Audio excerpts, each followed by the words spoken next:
भारत की आज़ादी में जिस तरह से अधिवक्ताओं का रोल रहा है किसी छुपा हुआ नहीं है। अब भारत ही नहीं, पूरी दुनिया के इतिहास में अधिवक्ताओं ने जो इनकलाब लाया है अपने देश को बचाने के लिए, भारत में भी वही काम हुआ है।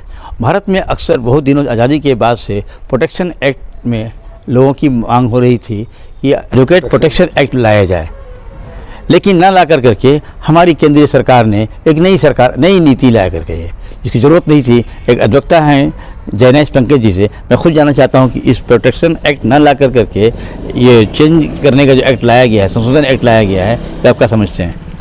देखिए, जो हम लोग का बहुत पुराना मांग था अधिवक्ता प्रोटेक्शन एक्ट, उसके तहत जो है हम लोग बहुत अपना अधिकार चाहते थे अधिवक्ता वर्ग, लेकिन इस चीज़ों से हटाकर गुमराह कर सरकार ने अधिवक्ता संशोधन अधिनियम 2025 ला दिया और इससे बौखलाहट हो गई अधिवक्ताओं में। जगह जगह प्रदर्शन शुरू हुआ, हड़ताल शुरू हुआ, तब जाकर सरकार बैक फुट पर आई और इस संशोधन में तरमीम लाने की बात कहने लगी।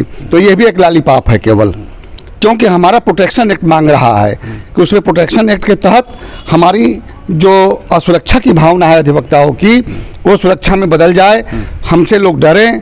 लेकिन ये बातें नहीं है कहीं से, और केवल हर चीज़ में, चाहे नोटबंदी रहा हो, पैसा बदलकर बड़ी नोट लाना, चाहे मतलब कि ये कन्याधन का रहा हो, ये सब में जो है एक लालीपाप दिया गया है, उसका कोई बेनिफिट हमारी जनता को नहीं मिली है। उसी तरह अधिवक्ताओं को, पढ़े लिखे लोगों को लालीपाप दिया जा रहा है कि नहीं, तुमको प्रोटेक्शन एक्ट नहीं मिलेगा, केवल आपको जो है संशोधन करके आपके हड़ताल की जो सबसे बड़ा हथियार हम लोग का होता है हड़ताल, उसको समाप्त कर दिया जाएगा।